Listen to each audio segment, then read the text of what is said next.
আমার সবগুলো মুরগি কি করতেছে জানেন আপনারা? সেটা হচ্ছে যে ওরা যে পরিমাণ ঠোকরাঠুকি করতেছে, একটা চামড়া একটা উড়ে ফেলতেছে, এরকম একটা অবস্থা।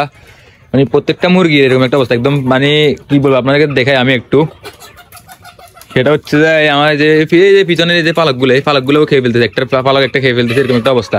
প্রত্যেকটা মুরগির পিছনে হচ্ছে মানে লেজে যে পশম মানে পালকগুলো আছে, এইগুলোর উপরে দিয়ে মানে পিঠের একদম লাস্ট মাথায় ছোট্ট করে একটা জায়গা আছে, এই জায়গাটার হচ্ছে মানে যে পালকগুলো আছে পশমগুলো আছে সবগুলো উঠে ফেলতেছে, একটা মুরগি একটা ঠোকরে আছে রক্তগুলো খাইতেছে। এইটার কারণটা হচ্ছে যে মুরগি ঠোকরাউকরি করার কারণ কালকে আমি ইউটিউবে দেখছি, তারপর হচ্ছে যে আমার ওই মামাটার সাথে কথা বললাম, উনি বলতেছে আর কি এগুলোর সমস্যাটা হচ্ছে যে কি, এখানে যদি ক্যালসিয়ামের অভাব থাকে, আয়োডিনের অভাব থাকে, বা আপনার বিভিন্ন ধরনের খামারে যদি কোনো সমস্যা থাকে, যেমন খামারের সমস্যা বলতে সেটা হচ্ছে যে বায়ুর যে ব্যাপারটা আর কি, অ্যামোনিয়া গ্যাসের সমস্যা। অ্যামোনিয়া গ্যাস যেটা হয়, অ্যামোনিয়া গ্যাসের কারণে এটা হইতে পারে। অ্যামোনিয়া গ্যাসের কারণে বিশেষ করে লিটারের কারণ, লিটার আমি চেঞ্জ করছি তারপরে যে হইতেছে আজকে 2 দিন বেশি করতেছে, তারা এমন একটা অবস্থা করতেছে যেটা বলার বাইরে।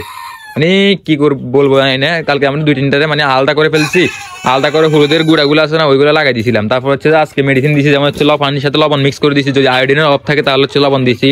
তারপরে আপনাকে দেখাইছিলাম একটু আগে আমরা দিছিলাম, এই যে নিম পাতা দিছিলাম, নিম পাতা দিলেও ভালো আর কি। এগুলোর জন্য আমি মানে এই ব্যাপারে পুরোপুরি জানি না, আপনারা যদি কেউ কিছু জেনে থাকেন অবশ্যই অবশ্যই আমরা কমেন্ট করে বলবেন এই ব্যাপারে, যে প্রত্যেকটা মুরগি কি করতেছে, একটার পিছনে মানে ঠোকরাগুড়ি করতেছে, এবং হচ্ছে পিছনের পালকগুলো সব উঠে ফেলতেছে। মানে পিছনে পালক বলতে এই যে এখানে এই পালকগুলো, এগুলো সব উঠে ফেলতেছে। এখানে হচ্ছে আবার খাবারের, যদি আমরা যে খাবারগুলো ইউজ করি, বিশেষ করে আমি নারিশের খাবারগুলো ইউজ করতে পারতেছি না, আমাদের এদিকে নাই, যেগুলো ইউজ করছে নিউ হোপ কোম্পানির এই খাবারগুলো ইউজ করতেছি। যে আপনার যদি খাবারে কোনো কারণে যদি ত্রুটি থাকে, মানে গুণগত মান যেটা থাকার কথা ওইটা যদি না থাকে, তাহলে হচ্ছে যে এই কারণেও হয়তো মানে এটা হইতে পারে, মুরগি সমস্যাটা হইতে পারে। এটা আমারই মানে অস্বাভাবিক কিছু না, স্বাভাবিক একটা মানে বিষয় এটা।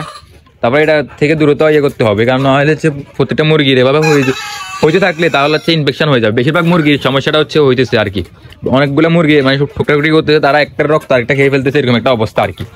এগুলো স্বাভাবিক অবস্থা হয়, একসাথে অনেকগুলো মুরগি যখন এক জায়গায় থাকে তখন এটা হয়।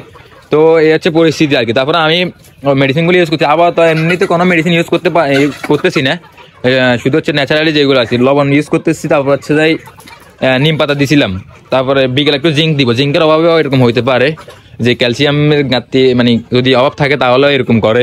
যাই হোক, ঠিক করার চেষ্টা করতেছি, যদি এরকম দেখতেছি আর কি। সবাই দোয়া করুন। আপনারা এই ব্যাপারে যদি কিছু জেনে থাকেন, যে এগুলা ঠোকরাঠুকরি করে পালকগুলো উঠে ফেলতেছে অনেকগুলো, এই যে এখানে একটা লক্ষ্য করতেছি এইটা, তারপরে হচ্ছে যে অনেকগুলো আমি দেখতেছি।